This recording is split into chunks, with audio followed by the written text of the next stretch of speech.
which doesn't make any sense to me at all. Paul, welcome to the program. What's on your mind? Hey, Rob, how you doing? Doing fine.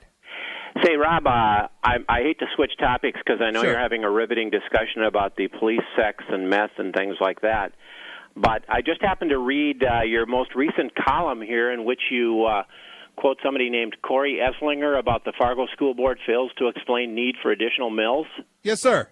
I just wanted to tell you that I would love to have a discussion with you or Corey or anybody else anytime to answer some of your questions. I notice in today's item he talked at great length about how, first of all, he'd like more information. Of course, he lives in West Fargo, so he's apparently not voting over in Fargo. But he'd like more information like how much these teachers make and what's a second-grade teacher pay and all that other stuff. All that's public information, you know, Rob. I mean, it makes for great press to say, how come you guys don't reveal this? But it's all public information. Yeah. Let me. And I'm assuming this is Paul Meyers. I'm assuming. Paul Meyers with an S. It's Paul, kind of like elementaries with an S at the end, except it's I-E-S, not Y-S. Okay. I'm just referring to the spelling mistakes. Wow, Paul. I get a little irritated, Rob, because you keep writing this stuff. You said I was inferring that Chris Berg was a racist? Well, Did you get that from Chris? Because I doubt it. I got it from the video that I watched. Yeah, I guess, and just for the callers and the uninitiated, and if you want to watch we have the complete video. It's posted on YouTube. You can also find it on the blog. I mean, here's what Chris did. Yeah, Chris made an allusion to the method we had for funding the schools was absolutely correct and legal. And I pointed that out, and he said, well, yeah, but back in 1860, the Attorney General said racism and slavery was legal. And I said, yeah, what's that got to do with anything? That's not what you said. You said you would. You would say that. No, I said, well, it's interesting. Well, the video's, I mean, I'm not going to debate with you. The video's on the Internet. People can watch the video and see exactly what you said. Did it seem like I was calling Chris a racist? It did to me, yes.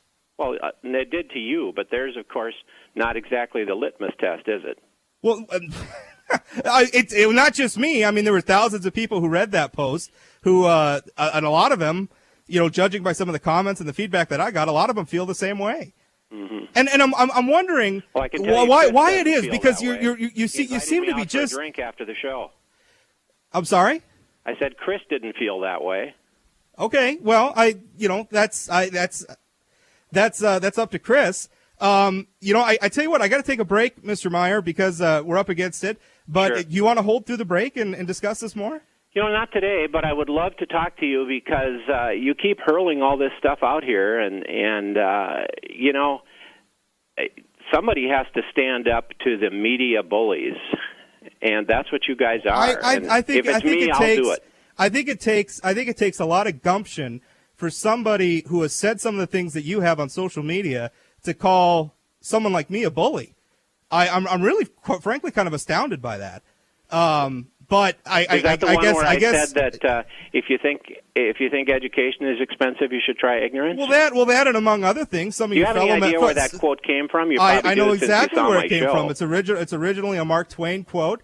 I believe you referred to it. It was used by Harvard. But essentially, you're setting up where we either give you all the money that you want, or we have a situation where if we cap the mills, that we're going to have ignorant students coming out of the Fargo public schools. That's not what I said. Well, that seems what to be you the interpreted choice. it as, but that's not what I said. That's not what Derek Bach from Harvard said, and that's not what Mark Twain said. Well, that's is, all we Rob, can go on are the things that you actually say, Paul. You actually say these things, and then you want to come back and say, "Oh, I didn't really mean that," or "I didn't really say that," and everybody around you is saying, "Well." No, everybody around you is saying that, Rob. Well, I'm not the one who just lost an election on this issue, right? Mm-hmm. I mean, you're the one who is the Fargo School District. How many elections have you won, Rob? I haven't won anything. Yeah. You just lost an election. You put before voters the question of whether or not you wanted to exceed the bill, and they voted you down. We can accept that. If that's what happens, we can accept that. You don't think that's indicative of the public losing some trust in the school board?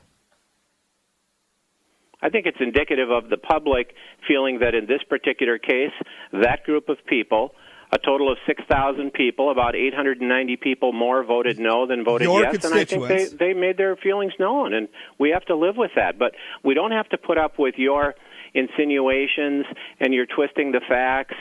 You know, we don't have to put up with that. Sometimes somebody has to stand up to you. I'm more than happy to go back and forth with you about it, but I'm why not don't sure. you and I sit down over a cup of coffee sometime and debate it in person? I would love to. I'm not from Fargo, actually, but I would. Well, that doesn't stop you. Why don't you come on down here sometime and we'll have a talk about it?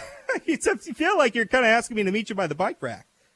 Well, I don't care. No, I'm not doing that. I'm saying why don't we get together sometime, because you keep putting out all this stuff on your blog that's read by your various political cronies, and it's biased and it's untrue. Did you ever mention anywhere that the school district, in addition to the cuts that were required by the state, did you ever mention anywhere that the school board also when is your cut budget the mill been cut? levy beyond that? When has your budget been cut?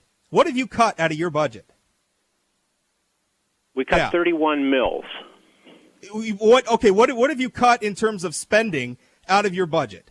Well, you know, I don't mean to not answer that question, but good Lord, the budget is pretty thick and deep, and it would be hard for me to detail exactly what we've cut. That's what I thought, Paul. I honestly, I've got to go to a break because we're about 6 minutes past when I was supposed to break. So I've got to go, Paul. Thanks if you don't want to hold through the break, we'll look forward to it again. All right. Thank you, Paul. Appreciate it. More to come straight ahead. Jay Thomas Show, 701-293-9000, 888-970-9329. Don't go away.